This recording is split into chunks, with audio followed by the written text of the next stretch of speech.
দাঁড়িয়ে ওই টর্চের আলোটা দিকে একেবারে এক দৃষ্টি তাকিয়ে থাকে। এইটা হচ্ছে একটা একাগ্রতা। সে নানা দিকে চোখটা ঘুরছিল, একটা জায়গায় পয়েন্টেড হয়ে গেল।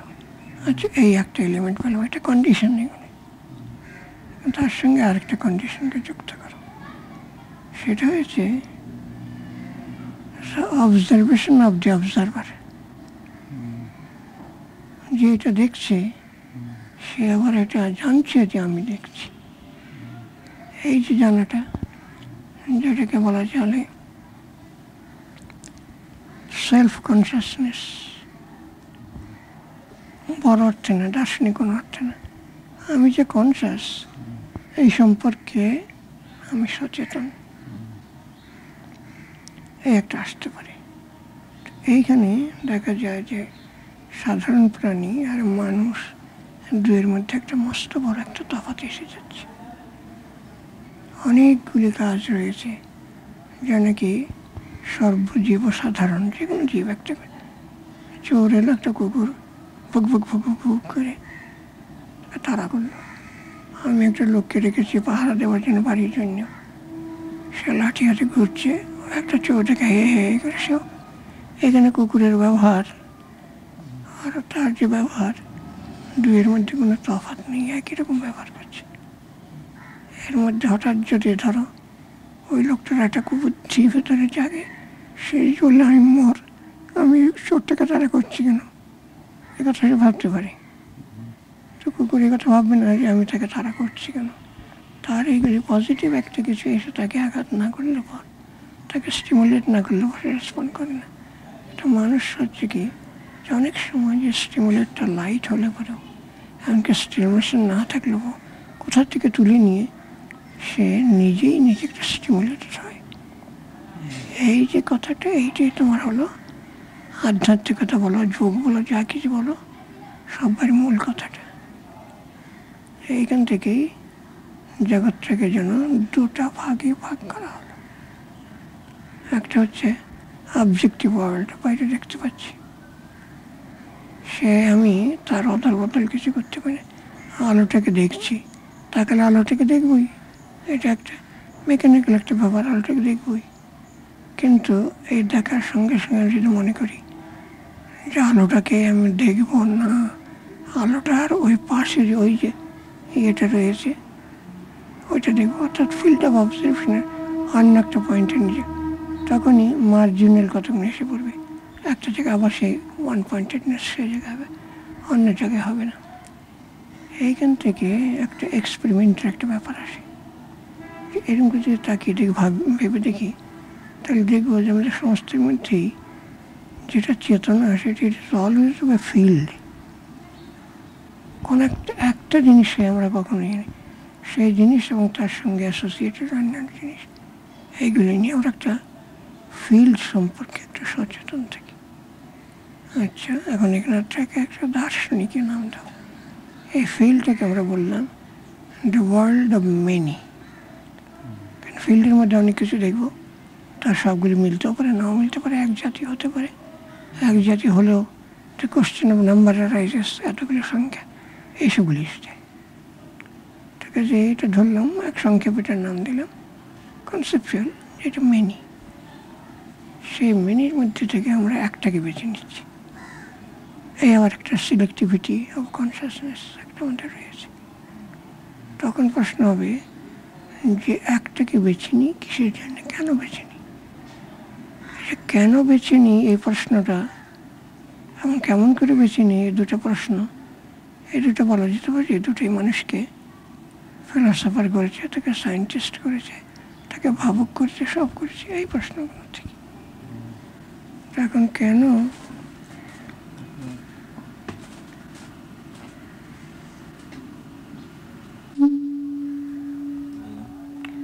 কেন এই কথাটা সে বলতে গিয়ে তখন আরেকটা প্রশ্নের সঙ্গে জড়িয়ে যায়। তখন দেখি যে কেনটা এমন একটা প্রশ্ন যে এখানে আমি কিন্তু হোয়াই অ্যান্ড হাউ দুটাকে আমি আলাদা করে নিচ্ছি আমার সুবিধার জন্য।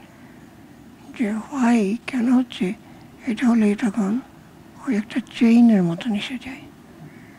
এটার উৎপত্তি থেকে হলো, কেন হলো, কী কী কন্ডিশনে সেটা হলো, অ্যাবসলিউট কন্ডিশনটা কী, বৌদ্ধরা এই দিক থেকে কতগুলো উত্তর দেওয়ার চেষ্টা করেছিলেন। তারা বলছিলেন যে কতগুলি এলোমেলো কন্ডিশন রয়েছে যেগুলি নাকি এই প্রশ্নটা আমার ভিতরে জাগিয়ে তুলছে কিংবা তার সঙ্গে আমার জীবনটা লিঙ্ক করেছে, তাদের তারা বলতেন প্রত্যয়। এই প্রত্যয়টা বলতে পারো ইংরেজি করলে কন্ডিশনস। আর কিন্তু সেই প্রত্যয়গুলি দেখা যাচ্ছে যে সেটা ইউনিফাইড হয়ে যাচ্ছে, সেটা আবার মানে কতগুলি প্রত্যয় মিলে ওই আবার একটা দিকে একটা পয়েন্টেডনেস এসে যাচ্ছে। এইটাকে তারা বলতেন হেতু। এইটাকে হেতু প্রত্যয় কথাটা মানে খুব ব্যবহার তারা করেন। তার মধ্যে তারা বলেন যে হেতু যেটা সেটা হচ্ছে বড়,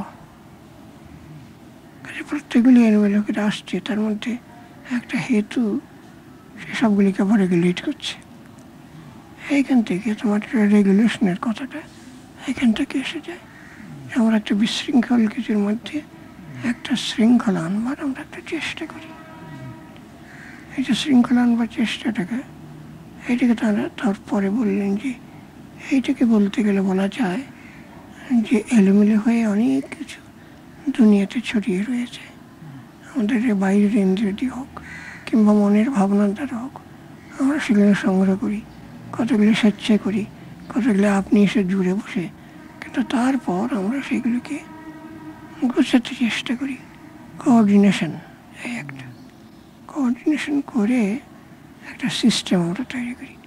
সেই সিস্টেমটা বলা যেতে পারে যেমন আমাদের কাজ, কর্ম, ভাবনা, চিন্তা সমস্ত কিছু একটা ছক বিন্দুতে একটা প্যাটার্ন, একটা কাঠামো একটা হয়ে যায়। এই যে কাঠামোটা পেলে পথটা আমি দেখি যে সেইটা দিয়ে আমার সমস্ত ভাবনা, চিন্তা, ব্যবহার সব গুছিয়ে আসে। এখন এই যে গুছিয়ে আসাটা, এইটার দিকে মানুষের একটা খুব বড় ঝোঁক পড়ে যায়। তো ঝোঁক পড়তে গিয়ে তখন দেখে যে জগৎটা দুভাগে ভাগ হলো। ওই আগে সে কথাটা বলেছি যে একটা হচ্ছে আমার সামনে এলোমেলো করে কতগুলো আসছে, দ্বিতীয়টা হচ্ছে কি যে সেইগুলিকে আমি আমার প্রয়োজনে গুছিয়ে নিচ্ছি কিংবা আমার চিন্তা শক্তি সেগুলিকে গুছিয়ে আনছে, এনে একটা কিছু পয়েন্টে নিয়ে যাচ্ছে।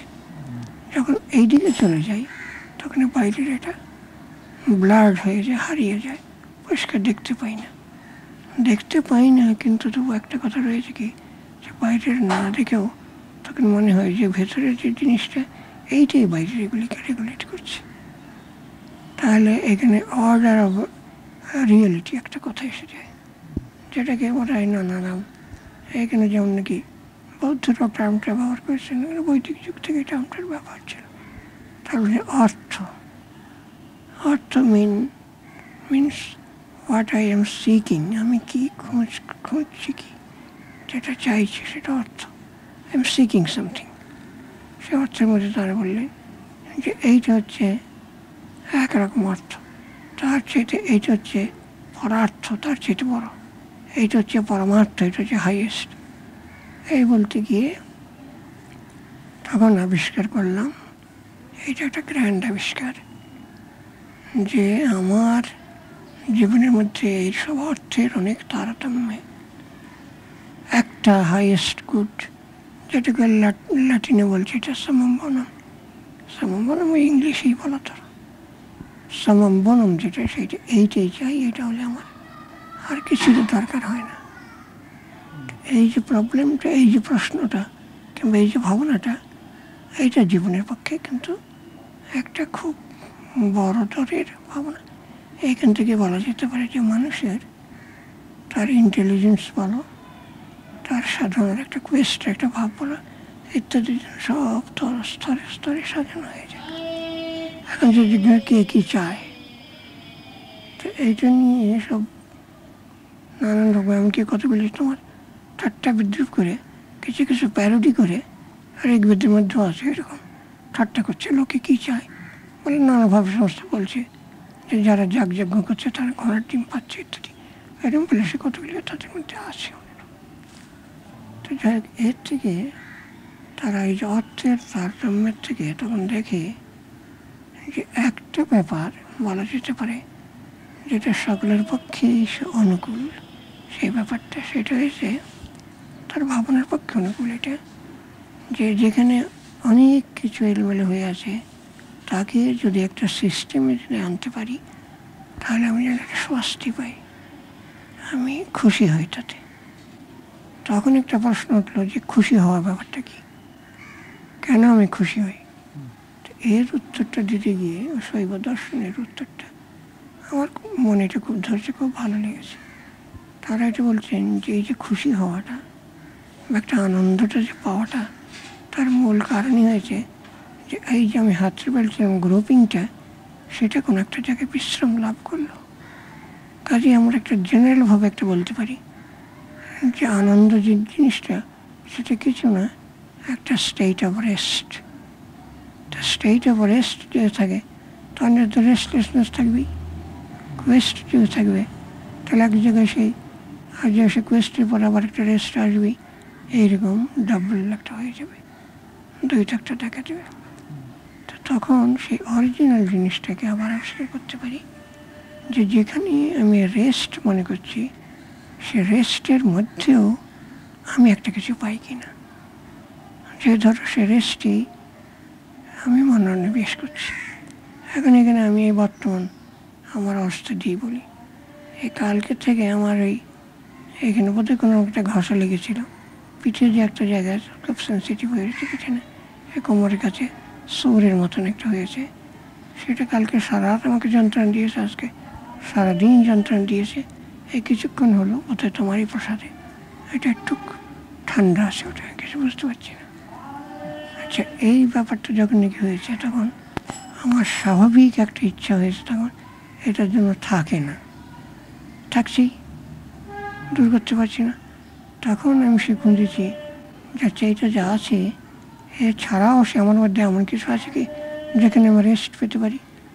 তখন আমি বলছি, ভাবছি, দেখছি, হ্যাঁ, আমি মনটাকে যদি ওইখান থেকে তুলে আনতে পারি, মন বলে একটা আইডিয়াল একটা নিয়ে নিলাম, কনসেপচুয়াল সামথিং, মনটাকে যদি ওইখান থেকে তুলে নিতে পারি, তাহলে তো সেই মনটাকে যে তুলে নেব, তখন একটা বড় প্রশ্ন আসে। সেই প্রশ্নটা হচ্ছে কি, যে কোনো একটা বিষয়ে আমি যদি আগের থেকেই যদি ইন্টারেস্টেড থাকি, তাহলে সেই ইন্টারেস্টিং জিনিসটাকে যদি আমি এখন জাগিয়ে তুলি, তাহলে আমি মনটাকে এইখান থেকে না নিয়ে ওইখানে নিতে পারি।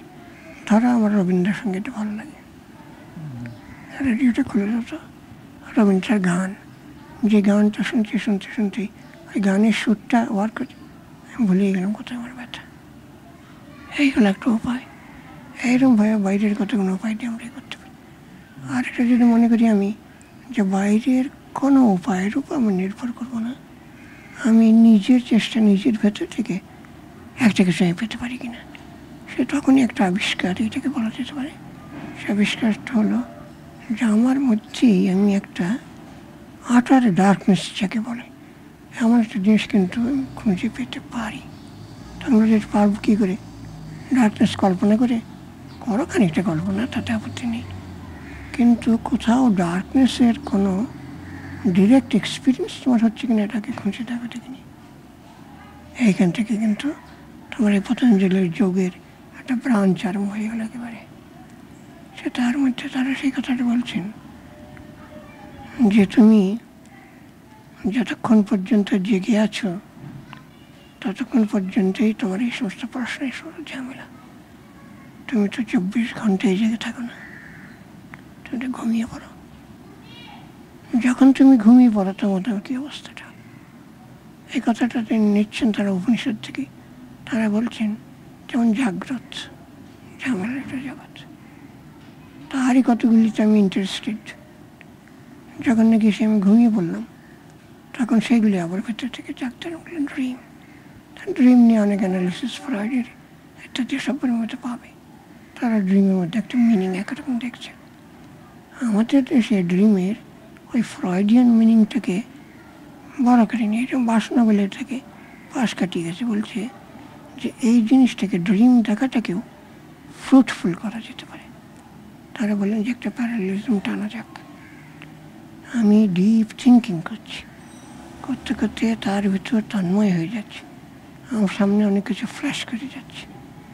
ফ্ল্যাশগুলি কেন করে আমরা বলতে পারি না। বলে একটা নাম দিচ্ছি, আমি বলি কিন্তু নামই দিচ্ছি, বলছি ইনটুইশন, কিংবা জানার হলে বলছি ইনস্টিংটিভ।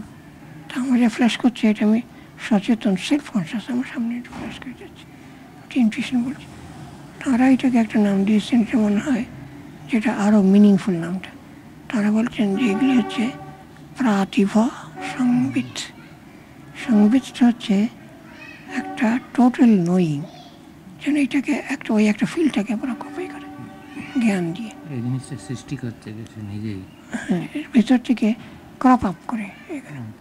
তো বৃহদারণ্যক কথাটা বলা হয়েছে যে স্বপ্ন অবস্থাটিকে এরকম জানো, যেমন দেখো কোনো কিছু নেই, উইদাউট এনি স্টিমুলাস তোমার ভিতরে ওই যে রথ নাস্তি রথ যোগ নাস্তি রথং সৃজতি রথ যোগ সৃজতি তো কোথেকে করে বলছেন সেটা বাসনার থেকে করে। তারপর বললেন যে কনসাসনেস একটা ধর্ম, এটা কঠোপনিষদে বলছেন যে কামং কামং, ভেতরে সুপ্তিষু জাগত্যি কামং কামং, বলে সেটাকে মনে থাকে না তো, নির্মিমান, যে সে যেরকম চাই যেরকম খুশি ইত্যাদি করে করে। দিনের বেলায় রসগোল্লা দেখে খেতে ইচ্ছে ছিল, পকেটে পয়সা ছিল না, রাত্রে গিয়ে দেখেছে মারার দোকানে বসে খুব রসগোল্লা খাচ্ছি। এইটা খেয়ে এগুলো করলো, আমার বাসনার যেটা পূরণটা সেটা নিয়ে এলো বাইরে থেকে ভেতর নিয়ে এলো। সেইখান থেকে একটা কথা, দুটা কথা বেরোলো। একটা কথা হচ্ছে প্রত্যাহার, যুগের একটা দিক।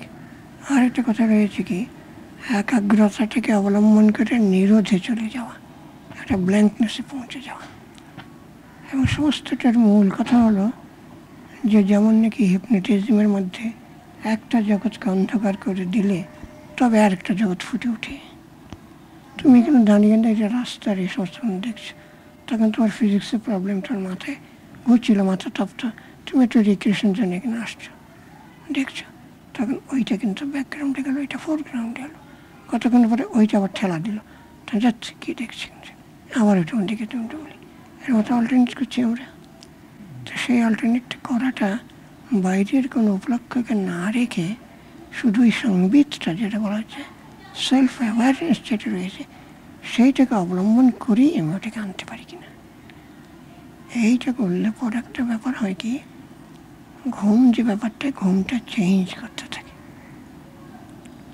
এটা প্রথম কথা হয়েছে কি যে ওইটা কঠোপনিষদে ক্লুটা একটা দেওয়া আছে যে সমনস্ক সদা শুচি। এটা বুদ্ধদেব এটাকে খুব করতেন, তিনি একটা ফর্মুলা বের করেছিলেন। তারা এটাকে বলতেন সম্প্রজন্য, সমনস্ক। সমনস্কটা ইংরেজি করে বলা যেতে পারে রিমেইন অ্যালার্ট, অলওয়েজ অ্যালার্ট, কোনো কিছুই যেন নজর এড়িয়ে না যায়।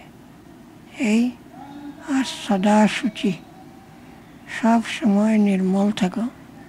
সেইটা সম্পর্কে তারা বলছেন যোগসূত্রটা কথা রয়েছে, যেমন আমাদের ধর্মদের চোখটা এত পরিষ্কার থাকে যে তার উপর দিয়ে যদি একটা মাকড়সার আঁশ যদি বুলিয়ে নেওয়া যায় অমনি এটা সেন্সিটিভ, কার করে উঠবে চোখটা।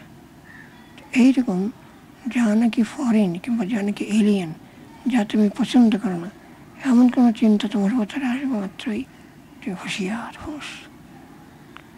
এটা হলো আমাদের কথা।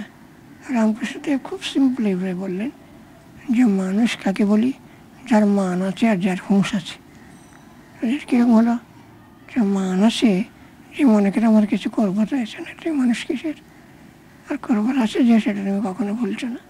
উদাহরণ দিলেন যেমন দাঁতের ব্যথা, দাঁতের ব্যথাটা নিয়ে তুমি কাজকর্ম করছো কিন্তু ব্যথাটি ঠিক লেগে আছে। এইরকম যখন নাকি কতকটা একাগ্রতার ভাবনা মানসিকতা এসে যায়, তখন তুমি দেখ যায় এরপরে সোজা কথা যে that builds up your personality. এগুলো আমরা ছেলেবেলায় শিখেছি এগুলি। একটা ছেলের পড়াশোনায় মন আসছে না, তখন বলছে তো সাবজেক্ট চেঞ্জ করো, তো যার মধ্যে সে ইন্টারেস্ট পাবে, যেটা বললে ওই তন্ময় সে হতে পারে, সে ডুবতে পারবে, একটা টরপারের একটা অবস্থায় এসে পড়তে পারবে, পরে তার মধ্যে সে ডেলভ করবে, ভেতরে আরও ঢুকে যাবে, ঢুকে গিয়ে আর কিছু পাবে। এগুলো তো কতগুলি একেবারে প্রকৃতির তত্ত্ব, স্বাভাবিক কতগুলি টেকনিক রয়েছে। আচ্ছা, এই টেকনিকটা আমি যদি ঘুমের মধ্যে যদি অ্যাপ্লাই করি, তাহলে প্রথম কথাটা হচ্ছে, আমরা বলছেন যে প্রথমে করতে গেলে যে ওই, আমাকে একটা উদাহরণ দিয়ে বোধহয় মুখোপাধ্যায়ের একটা প্যাসেজ 3-4 দিন আগে দিয়েছে রেডিওতে দেয় সকালবেলা সুভাষিতের মধ্যে। তিনি সেখানে বলছেন যে যখন যেটা নাকি মনের মধ্যে আসবে তখনই সেটার পূর্তির জন্যে চেষ্টা করবে না, একটু করে আসতেন থাকবে। সেইটাই যে ভদ্রলোক পড়েন, তিনি বলেন, খাইতে ইচ্ছা হইল অমনি খাইলাম, শুইতে ইচ্ছা হইল অমনি শুইলাম।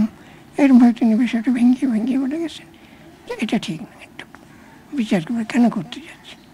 এইটা হচ্ছে ওই চেতনাটাকে জাগ্রত করা। ঘুম পাচ্ছে আমার পাঠ্য, এটা ঘুম পাচ্ছে, তো দেখি কীরকম করে ঘুমটা আসে। এই চেষ্টাটা এটা খুব ফ্রুটফুল। তখন তার আগে করতে হবে, তুমি দেখবে তখন যে এইটা সফল হতে গেলে তোমার আগের থেকেই এই চিন্তা ভাবনা চিন্তাগুলি কমিয়ে আনতে হয়। তুমি যদি একটা খুব কাজ নিয়ে এত করে রয়েছে, গিয়ে ভয়ানক টায়ার্ড হয়ে পড়েছে, একটা ল অফ ফ্যাটিক তো ওয়ার্ক করবি, টায়ার্ড হয়ে পড়েছে, তখন তুমি তৎক্ষণাৎ ঘুমিয়ে পড়বে। তখন এই ঘুমটাকে কন্ট্রোলে আনবার কথা তুমি ভাবতেই পারবে না। কিন্তু যদি সে যেটা নাকি খুঁজছো সে এতটা টায়ার্ড হওনি, কতটা মন জেগে আছে, এইভাবে যদি আসা, তো ঘুমিয়ে পড়ে বারবার চমকে করবে, ঘুম আসছে আসছে না, ঘুম আসছে আসছে না, এরকম করতে থাকবে। আবার এমন যদি হয় যে সব দিক বেশ গুছিয়ে নিয়ে করেছো, তখন আমার কাজ শেষ হয়েছে, এখন শুতে যেতে হবে, তখন একটা কাম একটা আসবে। 3টা অবস্থা পাচ্ছি, যে একটা হচ্ছে আমাকে ঘাড়ে ধরে কেউ ঘুম পাড়িয়ে নিচ্ছে যেন, আরেকটা হচ্ছে কি ঘুমাতে চাইছি কিন্তু একটা রেস্টলেস নেই, ঘুমটা ব্যাহত হচ্ছে। তৃতীয়টা হচ্ছে যে না, সব গুছিয়ে নিয়েছে বলে সে ঘুমের অবস্থাটা আপনি এসে যাচ্ছে। এইটা সাংখ্য 3টা ভাগ করলেন, বলে এটার মধ্যে হচ্ছে কি তোমার যে অ্যাওয়ারনেস, যেটা কনসাসনেস, যেটা তার এই 3টে ফেজের ভিতরে পাস করছো। একটাতে তুমি সম্পূর্ণ প্রকৃতির বশ, প্রকৃতি তোমাকে ঘুম পাড়াচ্ছে বলে তুমি ঘুমিয়ে পড়ছো। আরেকটা হচ্ছে কি যে তুমি কতটা তার মধ্যে জেগে থাকবার চেষ্টা করছো, আসছে রেস্টলেসনেস। আর তোমার হচ্ছে কি সেটা কন্ট্রোলে নিচ্ছো, সেখানে পিসফুল কাম একটা স্লিপ আসছে। এইরকম করে ঘুমটাকে আমি কতটা বসে নিয়ে আসতে পারি। নিয়ে আসলে পর তখন হয় কি, এইখানে একটা পিকিউলার একটা দেখা যায়, একদিন তো দিন হয় না, অন্তত মাস 2 দিনের চেষ্টা করলে পর এই ঘুমের মধ্যে এই যে একটা থাকে যে স্বপ্ন দেখার পয়েন্টটা, অথবা কোন পয়েন্টটা কখন আমি ঘুমিয়ে পড়েছি, হাউ দ্য স্লিপ কামস, এখানে সাধারণত ধরতে পারি না। তখন ওইটা আমরা যেন কতটা আন্দাজ করতে পারি, অর্থাৎ ঘুমের অবস্থাটাকে ইমেজিন করতে পারি, করে সেটাকে ইনডিউস করতে পারি, একটা ইনডিউসড স্লিপ। একটা এই স্লিপ ইনডিউস করলে পর তখন দেখবে যে ঠিক 2 ভাগে ভাগ হয়ে যাচ্ছে। মনটা যদি শান্ত থাকে, তা স্লিপ ইনডিউসড হলে পর তখন আরেকটা চেতনা বিহাইন্ড দিস মাইন্ড, আরেকটা অ্যাওয়ারনেস একটা জেগে ওঠে, যেটা নাকি যেন ঘুমটাকেও দেখতে পায়। এইটাকে বলে ঘুমের সাক্ষী হওয়াটা। এটা হচ্ছে 4th স্টেজটা। সেই 4th স্টেজটা পরে আসে, আগে ওটা 1st স্টেজের ভেতর দিয়ে তার 2nd স্টেজ, তার 3rd স্টেজের মধ্যে কিন্তু আবার তোমার গাঢ় ঘুমটা এসে রেখেছি, দেখো না। তারপরে 4th স্টেজটা আসে। সেটা যখন আসে তখন একটাই হয় কি, এটা কারো কারো হয়, সবার হয় না। আর সেটা হলে অনেক সময় খুব একটা ভয়ের কারণে সময় ঘটে। সেটা হয়েছে কি, হঠাৎ যেন ঘুমের মধ্যেই, ডিপ স্লিপের মধ্যেই, কী করে বুঝলেন আমার ডিপ স্লিপ? কিছু না, ওটা ওই পেছন থেকে এসে, তবে সেটাকে ধরা যায় না, এমনি সামনের থেকে ধরা যায় না ওটাকে। হঠাৎ তার মধ্যে আমি যেন জেগে গেছি, এবং আমি তখন ফিল করছি আই এম অ্যালোন। এমন একটা লোনলিনেস সে বলবার নয়। তখন একা থেকে আমি অভ্যস্ত নই, আমি সবসময় লোকজন নিয়ে কিংবা ভাবনা চিন্তা নিয়ে বহু জগতে, মেনি জগতে বিচরণ করছি। একমাত্র সেইটি আছে উইথ এ সেন্স অফ পারভেসিভনেস, এই আরেকটি সে তার মধ্যে জুটে। এইরকম করে সে ভেতরে কতগুলো অবস্থা খুলতে আরম্ভ করে। আচ্ছা, এই যখন খুলতে আরম্ভ করলো, তখন এরা এটাকে নাম দিয়েছেন যেগুলো হচ্ছে যৌগভূমি। মাইন্ডটা বার থেকে এসে ভেতরে নিজের উপরই এটা কনসেন্ট্রেট হচ্ছে। সেলফ কনসেন্ট্রেশনের ফলে একটার উপর একটা, একটার পর একটা, একটার পর একটা, এই যেমন পেঁয়াজের খোসা ছাড়িয়ে যাওয়া রামকৃষ্ণ এইরকম করে আসতে থাকে। আস্তে আস্তে শেষকালে আবার এসে যায় একটা আটার ব্ল্যাঙ্কনেস, আবার সেই জিনিসটা ওই পরাকৃষ্ণ আবার এসে যায়। তখন দেখি বাইরে যেমন শুক্ল ভারতী পরাকৃষ্ণ দেখেছিলাম, ভেতরেও ঠিক একটা এই বাইরের দিকে প্রজেকশন, একটা ডেপথ, একটা আটার ডার্কনেস। কিন্তু সেই আটার ডার্কনেসটা আমি যখন অভ্যস্ত হই তখন আর সেটাকে আমার ভয় করে না। তখন দেখি যে এই যে আটার ডার্কনেস, এই আটার ডার্কনেসটা সমস্ত কিছুকে একেবারে ব্যক্ত করে রয়েছে। তখন আমি বলতে পারি না এটা সৎ না অসৎ, না সদাসৎ, না সেটা কিছুই না। এই বৌদ্ধের প্রশ্নটা নিচ্ছেন, কিন্তু দ্য কোশ্চেন রোজ একেবারে বৈদিক যুগে না শুদ্ধি শক্তি বলে একটা আছে, ইউরোপিয়ান সেটা নিয়ে অনেক মাথা কামিয়েছেন। না শুদ্ধি ওই জন্য তার প্রথমটা হচ্ছে না সদা আসিত, না সদা আসিত, অসৎ তা ছিল না, সৎ তার ঠিক অপোজিট, না তা ছিল না। তা কি ছিল? সৎ অসৎ ছিল, সেটা অসম্ভবটাও নয়। তবে কি না সৎ না অসৎ না, তাহলে কি কিছু এমন পোয়েটিক্যালি বর্ণনা করা হয়েছে যেটির ভিতরে সেখানে একটা ভিভিড জনকে দেখার পর সেই বর্ণনাগুলি এইগুলি ভেতরে যখন ফুটে আরম্ভ করে, তখন দেখা যায় এখানে যেমন নাকি তোমার একটা প্রিজমের ভেতর দিয়ে সূর্যের আলোটা যেমন নানা রকম বর্ণনা বিচ্ছুরণ করে, সেখান থেকে ওই নাথিংনেসটার থেকেই এরকম বিচিত্র সমস্ত বিচ্ছুরণ সমস্ত হচ্ছে। এবং তার একটা বৈশিষ্ট্যই যে সবগুলি একটা ভিভিড সেন্স অফ রিয়েলিটি, যার কাছে সব রিয়েলিটি যেন তুচ্ছ হয়ে যায়, আর একটা সেন্স অফ ভাস্টনেস, তার মধ্যে সবই অকাজ করছে ইন অর্ডার। কিন্তু অর্ডারটা তুমি নানা রকম করে নিতে পারো। যেমন তুমি কতক্ষণে কার্ড সাফল করছো, এইভাবে একরকম সাফল করলে উল্টে আবার অন্যরকমও সাফল করতে পারি। আমি ধরি যে প্রত্যেকটা সাফলিংয়েরই একটা মিনিং আছে, এইভাবে সাজাতে পারি, ওইভাবে করতে পারি, ওইভাবে করতে পারি। Everything is valid or true in its own field. তখন এই যে মানুষের আবার সব নিয়ে তখন যে সবটা যেমন ধরতে যাই, তখন আবার ওই প্রবলেম এসে পড়ে, সব হারিয়ে ফেলে, হারিয়ে গিয়ে আবার অন্ধকারে ডুবে যায়। কিন্তু তখন ওই ভাস্ট একটা কিছু থেকেই যায়। এইটা হলো তোমার একেবারে। এরপর যে কী আছে জানি না। এরা বলছেন যে এরপর নাটক পরম কিঞ্চন আসছে, এরপর কী আছে আমরা বলতে পারি না। স্টেজে কি শুক্লং ভাটা কাটছে না? স্টেজে শুক্লং ভাটা আর আসে না নাকি? আসে না, না এটা যে থাকছে না হচ্ছে কি তার মূল সোর্সটাকে যখন জানি তখন দেখি যে সোর্সটা হোমোজিনাস, এই হোমোজিনিটির থেকে হিটারোজিনিটি আসছে। তুমি ভুলিস না তুই একটা কথা বলে, যেমন ধরো তোমরা উনি সাধারণ একটা ইয়েতে বলবে, ওই বায়োলজির একটা কথা রয়েছে যে তোমার একটা কলার্ড স্টেট থেকে একটা ক্রিস্টালাইড স্টেটে এসে পড়লো, একটা অ্যাক্রস একটা থেকে তার মধ্যে দেখা গেলো যে এগুলো ক্রিস্টালাইজড ফর্ম করছে, ওই জন্য প্রত্যেকটা আলাদা আলাদা সিস্টেম হলো। যে আলাদা সিস্টেম হলো তখন তার উপর আবার লাইট খেলছে, সমস্তই করছে, আবার তাতে কোনো ফ্যাকরা, সৃষ্টির জন্য কোনো বিরাম নেই, অবিরাম চলছে। কিন্তু ওরা একটা কথা বলছেন যে যতই চলুক না কেন, সাক্ষী যে দেখছে যে সে তো কিন্তু স্থির রয়েছে। সে কে? সে কি তুমি? সে কি আমি? তখন আমি নিজেকে অ্যানালাইজ করে দেখি সে আমি না। তখন কে আমি? সেটা ওই যে সে কে, সে আমি যে কে, ওই ডোন্ট নো। অনুভবটা করছে কে?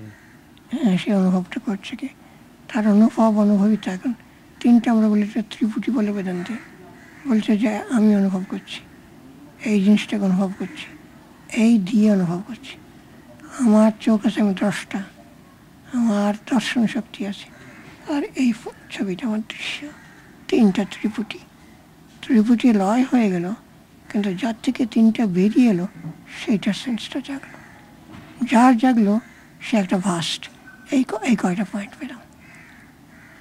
আর সে ভাস্টনেসের সঙ্গে একটা কথা অটোমেটিক্যালি আমরা যুক্ত করি because we are always hankering after oneness. সেটা এক, সেটা হোমোজিনিয়াস। সেটা কি করে আসছে?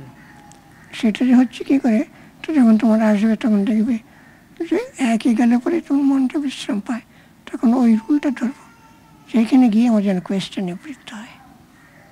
তখন দেখি একটা সাম টোটাল সমস্ত কিছুর একটা নিয়ে তার ভেতরে এই যে যেমন যে কোনো একটা সিস্টেম যদি এর মধ্যে একটা একটা স্ট্রাকচারটাকেই ওরা আগে বলতেন যে ওটা নানান রকম নাম দিয়েছেন। কেউ বলছেন ওটা নিকায়, এই একটা টার্ম আছে, এই নামটা দিয়েছেন, বৌদ্ধরা ওটা নিয়েছেন। কেউ কেউ সেটাকে নাম দিয়েছেন যে ওটা একটা সিস্টেম, সেই সিস্টেম নাম দিতে গিয়ে তারা বলছেন তন্ত্র। এটাও ভেরি ওল্ড ওয়ার্ড, এখানে বেদ থেকে আরম্ভ করে পর পর এসেছে। তো সেই সিস্টেমের মধ্যে দেখা যায় যে সমধর্মী কিংবা তুল্যধর্মী একই জাতীয় অনেক এসে পড়ে, আর তারা এক সময় থাকে যে তারা কেউ কারোর সঙ্গে মেশে না, কমপ্লিটলি আলাদা থাকে, কিন্তু তারই মধ্যে আরেকটা এজেন্সি একটা কিছু ওয়ার্ক করতে থাকে যাতে তারা একজন যেন আরেকজনকে খানিকটা বুঝতে পারে আর খানিকটা বুঝতে পারে, কাজে ক্রমশ তার মধ্যে নিজেকে যেমন ছড়িয়ে দেয় কিংবা তাকে নিজের ভেতর টেনে আনে। একজন ইউরোপিয়ান দার্শনিক ছিলেন লাইবনিটস। সে লাইবনিটসের একটা ছিল, তাঁর ফিলসফিটাকে বলা হতো মনাডোলজি। মনাড, ওই যে কথা আমি বললাম ওটাকে তিনি বলছেন মনাড। মানে মনাড হচ্ছে মনো, একটা গ্রিক ওয়ার্ড থেকে এনেছেন ওয়ান। সেই ওয়ানের ধর্ম বিশিষ্ট একটা বৃহত্তম, কি আর বলবে, জীব বলতে পারেন, কোনো বিষয় না দাও তাহলে একটা বৃহত্তম সত্তা, একটা এক্সিস্টেন্স। তারপর বললেন যে god is the only monad. এটা কিন্তু ঘুরিয়ে কথাটা বলা। তা তুমি আগে তাহলে গড স্বীকার করে নিচ্ছি কেন? আচ্ছা এই দিক থেকে যদি এই দিক থেকে বলি যে আমার একটা জায়গায় পৌঁছই, তখন এরপরে আমাদের বুদ্ধি আর চলে না, তখন সেইটাকে যখন দার্শনিক বিচার বলি মনাড, আর যদি ভক্তের বিচার করি কিংবা ধর্মের বিচার করি তখন সেটাকে বলি গড। তারপর জিজ্ঞাসা তার কি ফাংশন কী আছে, তার ফাংশন কিছু নেই। একটা যেমন নাকি মুরগি তার ডিমে তা দেয়, তেমনি তিনি বসে বসে তা দিচ্ছেন আর ডিম ফোটাচ্ছেন, সে কোনো ফাংশন নেই। এগুলো ফানি করে বলা, কিন্তু শেষ পর্যন্ত ওই এরকম একটা গিয়েতে আমরা পৌঁছাই। তো সেখানে গিয়েও আমরা কিন্তু থামি না এবং সেখানে সেইটা নিয়ে অনেক একবারে ধস্তাধস্তি করতে আরম্ভ করি। সেই ধস্তাধস্তির কিছু নিদর্শন এই আমাদের এই সমস্ত বইটিগুলোতে অনেক জায়গায় আছে। আর একটা লেটেস্ট নিদর্শন, একজনকে আমি জানি, তিনি একজন বাঙালি নাথপন্থী, তার নাম ছিল শান্তিনাথ। তার বাড়ি ছিল পূর্ববঙ্গে, ময়মনসিংহ ডিস্ট্রিক্টের।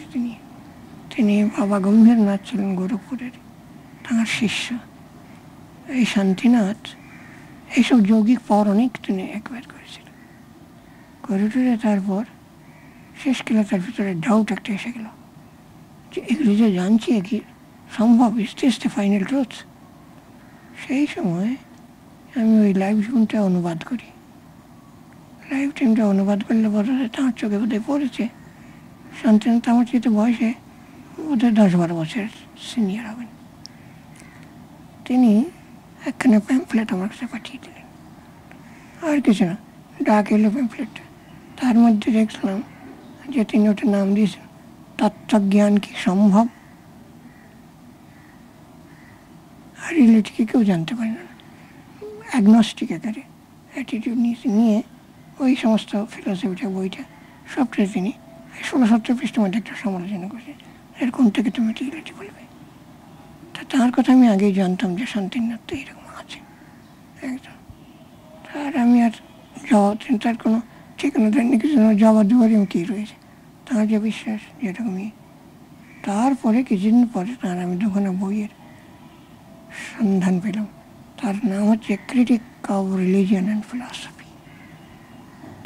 আমলনাথ ফিলসফিক্যাল ইনস্টিটিউট ছিল, তিনি বহুদিন পর্যন্ত তার ডিরেক্টর ছিলেন। সেইখান থেকে বের করলেন, করে সে তার মধ্যে তিনি একেবারে তুলোধন করে সংস্থা ছেড়ে দিয়েছেন। এইরকম একটা অ্যাটেম্পট আমাদের দেশ অনেক আগে করেছিল, ওই শ্রীহর্ষ খণ্ড খাদ্যের মধ্যে সব তুলোধন করে ছেড়ে দেওয়া। শেষকালে you are landed in doubt, কিচ্ছু সত্য নেই, কোনো কিছুই নেই, এই একটা পজিশন তিনি এলেন। এসে তাঁর ওই বইটা অনেক চমৎকার একটা বইটা, তখন আমার মনের মধ্যে এটা বহুদিন পর্যন্ত ক্রিয়া করেছে। আমি দেখলাম যে ঠিক দুটো ভূমি, আমি ইচ্ছা করলে বিশ্বাস করতে পারি, ইচ্ছা করলে আমি বিশ্বাস না করতে পারি। যে না করি তবু কোয়েস্টটা থামে না, যদি করি তাহলে ওর কোয়েস্টটা থামে না। তখন কী ব্যাপার হয় যে এই যে অনেক কিছু আছে যেটা শুক্লভা অনেক কিছুকে প্রকাশ করছে, আর পরকৃষ্ণ যে কিছুকেই প্রকাশ করছে না, এই যে দুটো রিলেশনটা শুধু অদল বদল হয়ে যায়। মানে এক সময় মনে হয় যে সেই না সত্য, অসত্য যেটা, যেটা পরকৃষ্ণ যেটা, সেটাই শুক্লভায়ের সোর্স। শুক্লভা যেন লিনিং আপন পরকৃষ্ণ। ওই জিরোতে না পৌঁছলে পর তুমি এই নাম্বারগুলি পাবে না, এই একটা হয়। আর সময় আবার মনে হবে কি যে এই নাম্বারগুলি যে রয়েছে তার ব্যাকগ্রাউন্ড কিংবা রেস্টিং প্লেস হচ্ছে ওই জিরোটা, এটা এর উপর লিন করছে ওইটার। এই জিনিসটাকে পোয়েটিক্যালি এক্সপ্রেশন দিয়েছেন তন্ত্র, শৈব দর্শন। তারা একটা অদ্ভুত একটা কথা বললেন। তারা বললেন যে এই যে দুটার যে উভয়ত্র যে একটা রিলেশন, যে একটা আটার নাথিংনেস, আর একটা হচ্ছে একটা ভয়েড, আর একটা হচ্ছে প্লেনাম, এই যে দুটো রয়েছে, এই দুটো ইটারনালি এনটওয়াইন্ড। তাই থেকে তন্ত্রের একটা গ্রেট থিওরি একটা এলো যুগনাধ্যবাদ। এই যুগ শিব আর শক্তি। হ্যাঁ, শিবশক্তি যুগনাধ্য, একজন ছাড়া একজন হয় না। শিব ছাড়া শক্তি নেই, শক্তি ছাড়া শিব নেই। তখন এই যুগনাধ্যবাদের হিস্ট্রি যে খোঁজো, তুমি দেখেছো এ একেবারে সে বৈদিক যুগ থেকে আরম্ভ করে হোল ইন্ডিয়ান ফিলসফিটাকে নানা আকারে এই যুগনাধ্যবাদটা প্রভাবিত করে গেছে, নানা আকারে। সে বিরাট একটা মহাভারতের কি সেটা বারবারে। শেষকালে এই কথাটা কিন্তু ওই দাঁড়ায় যে এই দুটাকে ইন এ ব্লেসেড মোমেন্ট, এখানে আমি আর কথা বলতে পারি না আর কি, এরপরে ইন এ ব্লেসেড মোমেন্ট তুমি যদি এই দুটাকে একসঙ্গে ধারণা করতে পারো, তাহলে একটা অবস্থা তোমার ভেতর আসে যেটাকে আমি বলতে পারি, এটাকে কি বলবো, এটা বলবো এ মিস্টিক ফিলিং। জিনিসটা জ্ঞানের না, অ্যানালিটিক জ্ঞানের না, সমস্ত একসা করে নিয়েছি যে সেই জ্ঞানেও সেটাকে পাওয়া যায় না, মাত্র তার আভাসটা পাওয়া যায়। কিন্তু ওই জিনিসটার সঙ্গে মার্জড হয়ে গেলে পর আমার মধ্যে এর একটা প্রিস্টাইন পিউরিটিতে সেই জিনিসটা ফুটে ওঠে। তখন বলি একে ছাড়া ও নয়, ওকে ছাড়া এ নয়, সে দুটো একসঙ্গে এসে যায়। আসলে পর তার যে একটা আস্বাদন, যেটা যেমন মিষ্টিটা মুখে দিলে পর যে আস্বাদনটা, এই তার প্রকাশ করা যায় না, সেই আস্বাদনটা এসে তোমাকে একেবারে ফল করে দেয়।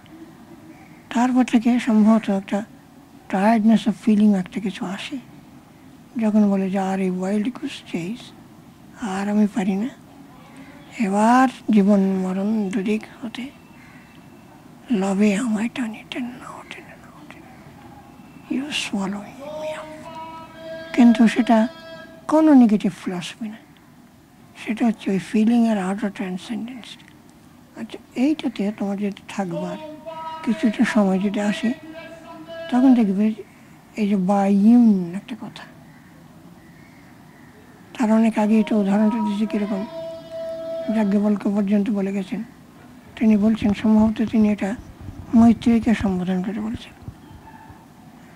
কেন, কোথায়, কি বলেছিলেন সেটা কিন্তু অকেশনটা নেই, কিন্তু বচনটা ওই কনভারসেশনের টুকরো সেটুকু মাত্র উপনিষদ ভাষণের মধ্যে রয়েছে। সেখানে যাজ্ঞবল্ক্যের নামই উল্লেখ করা রয়েছে, আবম আর্থ বৃগলা বিবস্বা তেন অয়ম আকাশ স্ত্রিয়া পরিয়ত এব। তো সেইটাকে অবলম্বন করে তিনি সমস্ত সৃষ্টির থিওরিটিকে স্পিন করতে আরম্ভ করলেন। উনি যে কথাটা বললেন সেটা অর্থ হচ্ছে কি, আবাম, আমরা দুটি করতে গেল। দেখছি পরেরটাতে বলছেন অয়ম আকাশ, পুংলিঙ্গে ইউজ করা হয়েছে, স্ত্রিয়া পরিয়তে এব, স্ত্রীতে পরিপূর্ণ হয়ে আছে, পরিষ্কার বোঝায় যে একটা নর একটা নারী, তাদের নিয়ে কথাটা বলা হয়েছে। যেন মনে হচ্ছে যে সে প্রিয়াকে হৃদয় পেয়ে যেন তার যাজ্ঞবল্ক্য এই কথাটা বলছেন, যে আমার ভিতর যে সে আকাশ, শূন্যতা, সেই স্তব্ধতা, এটাকে তুমি সন্ন্যাস পর্যন্ত টেনে নিয়ে যাও, আমার কোনো আপত্তি নেই। কিন্তু তার মধ্যে আবার দেখবে যে সেই তুমি আবার আছো, সমস্ত আমার তুমি ভরে আছো। তাতে আবাম আমার দুটিতে অর্ধবৃগলা বিবস্পা, আমরা দুজন হয়ে রয়েছি কীরকম, যেমন নাকি একটা ছোলার খোসাটার মধ্যে যেমন দুটি দাও, এই যে দুটি মিলে তবে একটা অঙ্কুর হবে, একটি ডাল পুঁতে রাখলে তো হবে না, ওই দুটা দিয়ে তবে একটা প্রোডাক্টিভিটি দেখা দেবে। কাজে একটা আরেকটার উপর নির্ভর করছে, এবং এই দুটার নির্ভরের চারদিকে রয়েছে। ওই ছোলাটাকে স্প্লিট করে পুঁতে দাও, কিচ্ছু হবে না, ওইটা উপরে তেমনি একটা তত্ত্ব রয়েছে যার মধ্যে দুটি এই অন্যান্য সম্পৃক্ত হয়ে রয়েছে। এটা কালিদাস পর্যন্ত বলছেন যে পার্বতী পরমেশ্বর যা বাগার্থ সংপৃক্ত বাগার্থ প্রতিপত্তি জগৎ পিতরো বন্দে পার্বতী পরমেশ্বর। আমি এই বাঘ দিয়ে অর্থকে খুঁজছি, সেই বাঘ এবং অর্থের প্রতিপত্তির জন্য, অর্থাৎ সেটাকে তাতে সাকসেসফুল হওয়ার জন্যে, যারা নাকি বাঘ এবং অর্থের মতন একেবারে এরকম পরস্পর মিলে অ্যামালগেমেটেড হয়ে এক হয়ে আছেন, ফিউজড হয়ে আছেন, সেই পার্বতী এবং পরমেশ্বরকে আমি বন্দনা করি। এই হলো তন্ত্রের মূল কথাটা। এইটাই ঘুরে ঘুরে ঘুরে ঘুরে নানা জায়গায় আসে।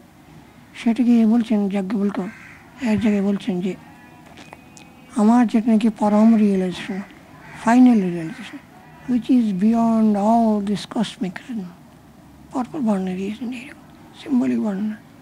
তারপর বলছেন যে তখন আমার শরীরটা হয়ে যায় অতিচ্ছন্ন শরীর, কসমিক রিদমের ওপারে চলে যায়। চলে গেলে পরেই সেইখানে তখন যথা প্রিয়া স্ত্রিয়া সম্পরিষ্পক্ত নবাহ্যং নান্তরং বেদ এবং প্রাজ্ঞেন আত্মনা সম্পরিষ্পক্ত নবাহ্যং নান্তরং বেদ। তখন সে আমার না থাকে বার, না থাকে ভেতর, অর্থাৎ শুক্ল ভাতিও বুঝি না, পরকৃষ্ণটাও বুঝি না, দুটো জনের কেটে ফিউজড হয়ে যায়। হয়ে তবে কী থাকে, যে যেমন একটা একমাত্র উদাহরণ দিতে পারি, যে প্রিয়া স্ত্রী সে জড়িয়ে ধরে আমার সঙ্গে মিশে গেলে পর যেমন নাকি আমরা সেই বাইরে বুঝি না ভেতরে বুঝি না, সেজন্য কী একটা এইরকম একটা অনির্বাচনীয়তা একটা অবস্থা আসে। আমি যখন নাকি সেই পরমাত্ম দর্শন আমার যখন হলো, তখন এই পরমাত্মাই সে আমাকে ঠিক এইভাবে জড়িয়ে ধরল।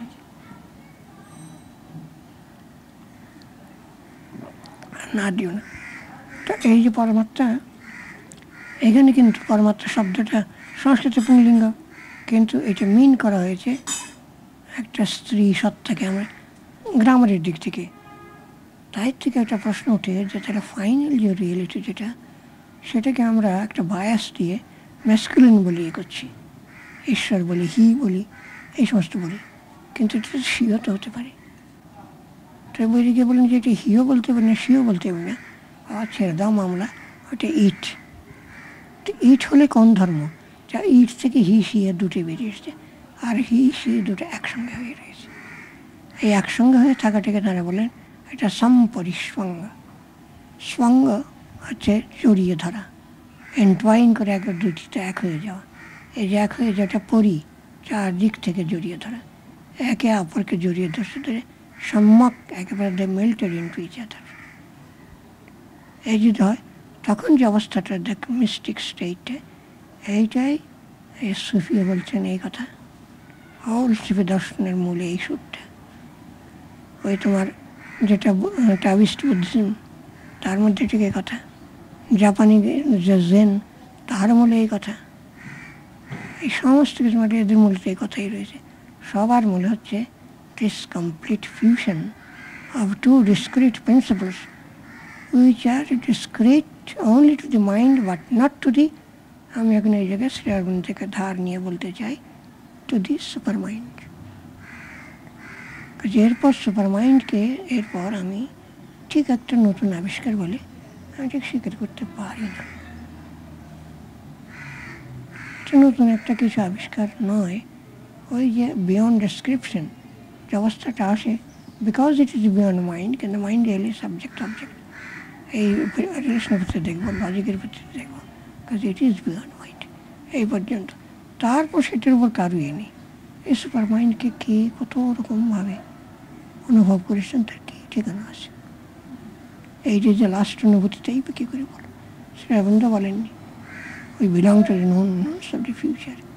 নিজেও তিনি বলছেন যে what is super mind I don't know, life জন্য পরিষ্কার বলছেন, তবে সে আসলে কী হবে আই ডোন্ট নো, তবে কিনা আমি একটা মোটামুটি একটা তার আভাস দিতে পারি এই পর্যন্তই। বলছে তখন বাধ্য হয়ে আমাকে মেন্টাল স্টেটই কথা বলতে বলে, তিনি ওই 4টা মাইন্ড সৃষ্টি করলেন, তার ফিলসফির সঙ্গে উইভ করে I try to explain that in that way.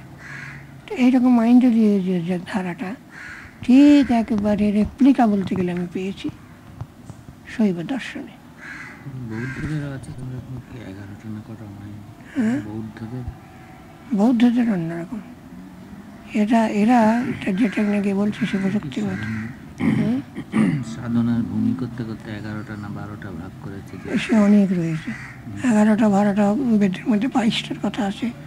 তারপর যখন ছন্দ দিয়ে দেখছে তখন আরও বাড়িয়ে চলে শেষ করতে যত পারো পেঁয়াজের ছাড়াতেই থাকা আরও বেরিয়ে আসবে, এটা শেষ পাওয়া যায় না। তো এইটা এরা যেটা নাকি করেছেন তার মধ্যে সেগুলিকে তারা লেবেল দিয়েছেন, সেই যে বিউটি হচ্ছে সেই জায়গায় নিয়ে তারা ওই মন শব্দটাকে খুবই বলছেন। লাস্ট যে দুটো এটার মধ্যে বলছেন একটা সমনী ভাব আর হচ্ছে উন্মনী ভাব। এই উন্মনী ভাবটাই আর গোয়িং বিয়ন্ড মাইন্ড। সমনীভাবে সব জিনিসটাকে মাইন্ডে ফর্মুলেট করছে। এটা রাফলি মিলে যাবে পতঞ্জলির সম্প্রজ্ঞাত যোগ, অসম্প্রজ্ঞাত যোগ। তো অসম্প্রজ্ঞাতের মধ্যেও সেই তোমার চালিয়ে ফ্লাড লাইট সেখানে ফেলো, তার মধ্যে আবিষ্কার করার চেষ্টা ওরা করে গেছেন। তার থেকে কতগুলি খুব হেল্পফুল কতগুলি টার্ম যেগুলি না পেলে ওই লাইফ ইভেন্টটাকে আমি অনুবাদ করতেই পারতাম না। তো ওই জন্য আমার পার্সোনাল মত, আমি ডগমেটিস্ট নই। আমার এরকম মনে হয় যে এরকম চেষ্টা বহুবার অনেকে করছে, করে চলছে, আরও চলবে, চলুক। কিন্তু শেষ কথাটা হচ্ছে কি একটা রসের অনুভূতি।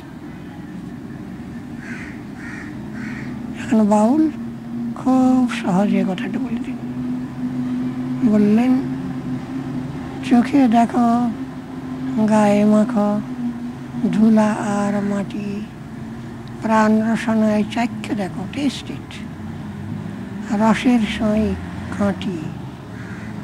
তো মাটি তো নয়, সে খাঁটি, এবং তিনি তোমার সাঁই, তোমার স্বামী, লর্ড অফ অল, এবং তিনি রসবৈসা, তিনি রসস্বরূপ। Last dictum is everything is a flavour. এখন এইখান থেকে তুমি একটা সাধারণ পন্থা ইভলভ করতে পারো যে তোমার পঞ্চেন্দ্রিয়ের মধ্যেই সেইটা দিয়ে ধরো। কারণ আমরা যা কিছু পাচ্ছি through the avenues of the smells আর সেন্সেস, তার ভিতর দিয়েই তোমার ভিতর এমন কিছু আসে কিনা যেটা অনির্বচনীয়, ইনডেসক্রাইবেবল। সেটা হয় একজনের রুই মাছের মুড়ি খেতে খুব ভালো লাগে, সে খেয়ে থাকলো বাহ এর কাছে আর কি লাগে রে বাবা মার। এইখানে কিন্তু সেই রসের সাঁই কিন্তু উঁকি দিয়ে গেলেন, কিন্তু তাকে সে রোহিত মৎস্যখণ্ড, রোহিত মুন্ডখণ্ডের মধ্যে আবদ্ধ করে রেখে দিল। দিয়ে সে এইটা ফুরিয়ে গেল, সে আরেকটা মুড়ো খেলো, 3টে মুড়ো খেয়ে পেট ছেড়ে দিল। রসের সাঁই কোথায় গেল? চললো কবিরাজের বাড়ি। এই না করে তখন যদি আমি বলি যে শুধু সেই চাক্কা রসটাকে ধরবো আর কিছু না, তাহলে তোমাকে ফাইন ট্রেনিং একটা দিতে হবে মনটাকে। এইখান থেকে যোগের প্রত্যাহারটা আরম্ভ হলো। প্রত্যাহারটার কথাটা হচ্ছে প্রতি আহরণ করা। ইন্দ্রিয়টা বাইরে গিয়ে বিষয়ে রসটা পেয়েছে, সেই সময় রসের অনুভূতিটা ইন্দ্রিয় হয়নি, বিষয়ে হয়নি, হয়েছে সংবিতে ভেতরে হয়েছে। ওইখানেই দেখো না, let it linger for a while. একটা বাচ্চাকে সন্দেশ দিল পর দেখেছে খুঁটে একটু মুখে দিল, আটু দিল, মানে হি ওয়ান্টস টু লিঙ্গার, যদ্দূর পর্যন্ত টেস্টটা চলে যায়। তাই তুমি আমার গরু দেখিয়ে দিলে যেরকম আস্তে আস্তে একটু একটু করে খেতে হয়। তাই আমি বিড়ালের কাছ থেকে একটু শিখেছি। আমি দেখছি বিড়ালগুলি একসঙ্গে অনেকগুলো খায় না, এই রেখে দিতে হয়, তারপর তারা বারবার ঘুরে ঘুরে সেটা খেলো, জিপটা সেটে মুখে চলে গেল। কিন্তু কুকুরকে দিলে পর তৎক্ষণাৎ গবলাপ করবে, বাবা কখনো কুকুরের মতন খেয়েও নয়, বিড়ালের মতন খাও। এই করলে পর এই রসের আস্বাদটা পাওয়া যায়। যদি সেই রসের আস্বাদটা যদি পাও, তাহলে দে আর এভরিথিং উইল এন্ড। আমার কথাটি ফুরলো, এখন তো অন্যটা গাছটা মোড়াও।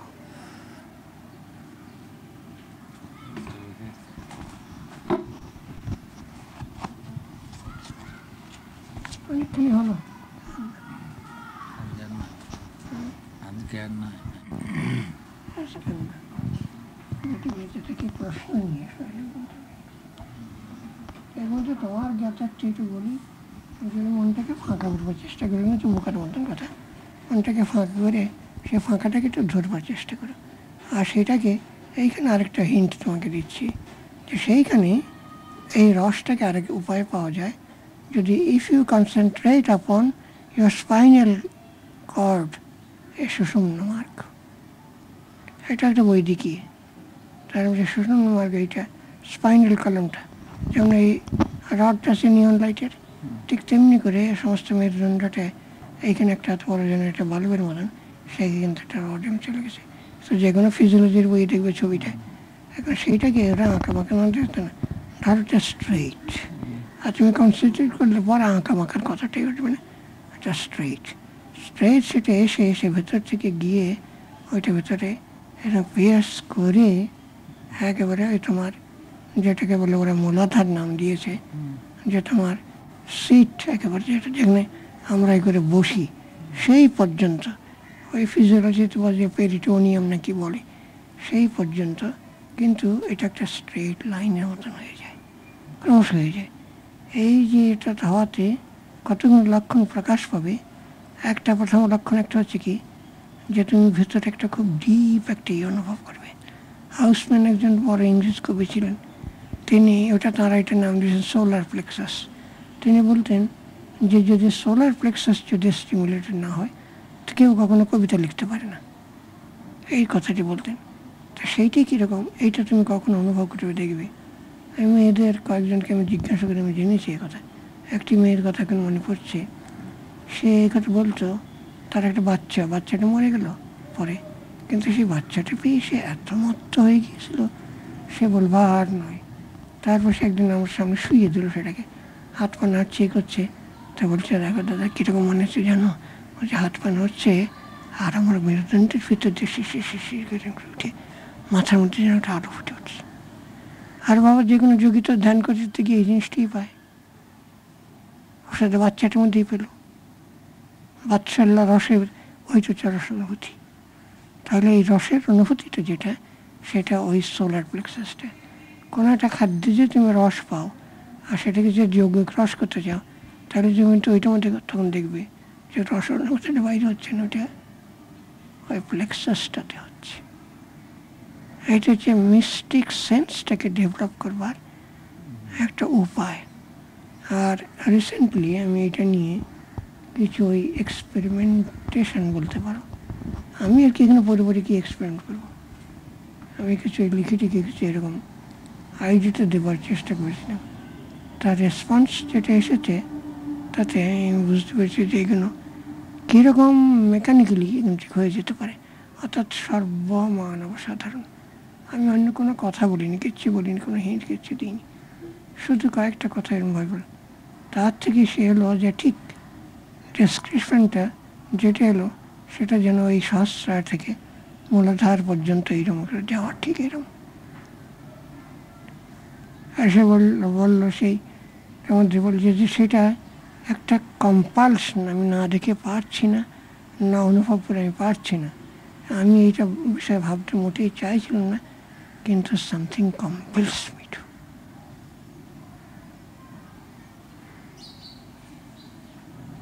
এইরকম হয়ে যায়। এখন আমার যে লাভ হচ্ছে, আমি প্র্যাগমেটিক এই কথা বলবো, এই যে কম্পালশনটা আসছে এবং তাতে আমি লাভবান হচ্ছি, আমার সেই ব্রেইন ক্লিয়ার হয়ে যাচ্ছে, অনেক কিছু আমি বুঝতে পারছি যখন, এইটুকু আমার লাভ। তার একটা মেটেরিয়াল এক্সিস্টেন্স থাক না থাক বইগুলো সেন্সেশনটা আছে, এই চিন্তা করলে সেন্সেশনটা হয় না, তার জন্য আরো না। ওই এই তার আর একটু কথা রয়েছে, ওটাকে লুমিনাস বলে চিন্তা করতে হবে, একটা লাইট চিন্তা করতে হবে। লাইটটা হোল বন্যাটাই লাইটে ভর্তি। একটা লাইট একটা ভর্তি, ওই সেই লাইটটা যেমন তুমি একটা হয়ে যাচ্ছে একটা ইলেকট্রিক ডোমের মধ্যে আর কি, ভেতরে একটা লাইট জ্বলেছে, ডোমটা পরিপূর্ণ, আলোতে পরিপূর্ণ।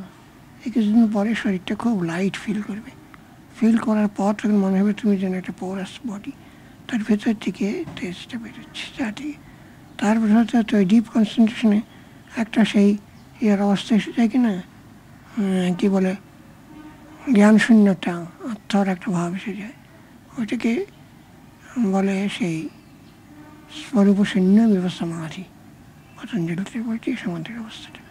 ওইটা যখন এসে যায় তখন মনে হয় সব জন্য পড়ছে উঠছে, ওইটা ওই তখন এই বডি সেন্স না, স্পেসের কোনো একটা পয়েন্টকে ফিক্স করে, ওই যে বললাম একটা ফিল্ড, কিন্তু এটা infinite field and it is full of light. এইটাকে বলে বৃহৎ জ্যোতি। বৃহৎ জ্যোতি করিষ্যত যজুর্বেদে আছে। তারা এগুলো খুব ক্লিয়ার করে বলে গেছে। তো এগুলি এরকম এইসব সাজেশনগুলি ওয়ার্কস করে, তারপরে তুমি যা খুশি দেখো। তোমার ঈশ্বর মনবাড়ি কি দরকার, ঘন্টার বাড়ি কি দরকার, করো ইচ্ছা করো। আমি তো যার দিন খারাপ ছিলাম ওই ছবিটা নিয়ে কাল ফুল দিতাম, যখন থাকতাম না তখন ছবিটা বসে থাকতো, অনেকে আবার সেটা হয় না, ছবিটা সঙ্গে করে নিয়ে যাবে, নিয়ে প্রত্যেক ফুল দেবে। তুমি ফুলের বাঁধনে আমাকে বাঁধবে, তা আগে এখানে শুকিয়ে।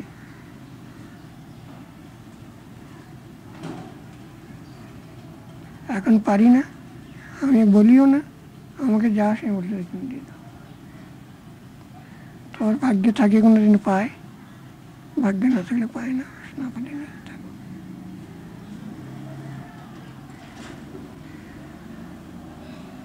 এটা একটা রস, রস ছাড়া কিছু নেই, সব আনন্দ।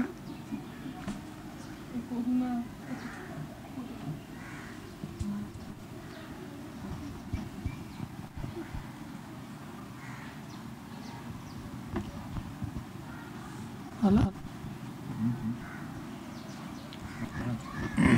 আজকে এই অবধি থাক।